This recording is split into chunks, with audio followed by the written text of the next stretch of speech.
दादू guide एक धोखेबाज कैसे बना संत आत्मा की यात्रा की सच्ची कहानी। कभी कभी जिंदगी हमें वहां पहुंचा देती है जहां हम न चाहते हुए भी खुद से मिल जाते हैं। ये कहानी है एक गाइड की, पर वह सिर्फ पर्यटकों का गाइड नहीं था। वो जिंदगी के ऐसे रास्तों पर ले गया जहां न भूले रास्ते थे, न लौटने की कोई राह। यह कहानी है राजू की, एक साधारण टूरिस्ट गाइड। जिंदगी ने उसे ऐसे मोड़ दिखाए कि गाइड से वह पहले एक प्रेमी बना, बाद में अपनी नृत्यांगना पत्नी का शो मैनेजर, आखिर में मजबूरन बना एक साधु, एक संत, एक प्रतीक और अंततः एक बलिदान आम लोगों के लिए। राजू एक आम इंसान था, टूरिस्ट स्टेशन पर लोगों को गाइड करता था।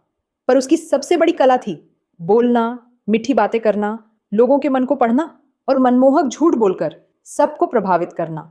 और तभी उसकी मुलाकात हुई रोजी से। रोजी एक कुशल नृत्यांगना थी जिसका पति सदैव काम में डूबा इंसान। अपने काम में उसे पत्नी की भावनाएं समझने को फुर्सत ही नहीं थी। राजू ने देखा रोजी एक रूढ़िवादी पति की बेड़ियों में जकड़ी है। रोजी एक कुशल नृत्यांगना है। यह जानकर राजू ने उसे प्रेम के बंधन में मोह लिया। राजू ने रोजी को देखा, पहचाना और उसमें वो चमक देखी जो शायद उसने कभी खुद में नहीं देखी थी।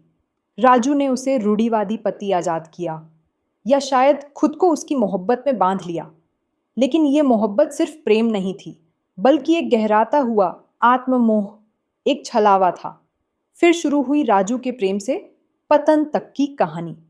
राजू ने रोजी के करियर को ऊंचाई दी, पर साथ में अपने अंदर का अहंकार भी बढ़ाया। साथ में उसका स्वार्थ भी जग गया। वह बन गया उसका मैनेजर, उसका नियंत्रक, पैसों में डूबा एक इंसान। और धीरे धीरे इतना बदल गया कि एक दिन एक कलाकार का प्रेमी एक कैदी में बदल गया। राजू का झूठ, अहंकार और लालच और अपनी पत्नी से धोखाधड़ी उसको एक दिन जेल ले गई। राजू के जिंदगी में फिर एक नया मोड़ आया, जेल से जंगल तक का मोड़। जेल से छूटने के बाद राजू अपने अतीत से भागता रहा। जिंदगी उसे ले गई है एक ऐसे गांव में जहां लोग उसे साधु समझने लगे। जिंदगी ने उसे अब एक नए मोड़ पर लाकर खड़ा कर दिया था। वह साधु बनने मन शुरू में मना करता रहा, पर नहीं, नियति कुछ और चाहती थी। शायद साधु वाले इस झूठ में उसे अंतरात्मा से कोई नई सच्चाई मिलने लगी थी। आखिर उस गांव में अकाल पड़ा और विश्वास की परीक्षा शुरू हुई। गांव में सूखे में लोग उस साधु बने राजू पर भरोसा करने लगे। लोगों को विश्वास था कि यह साधु प्रार्थना करेगा और बारिश लाएगा। अब राजू के सामने दो रास्ते थे, या तो वह फिर से भागे या पहली बार खुद से टकराए।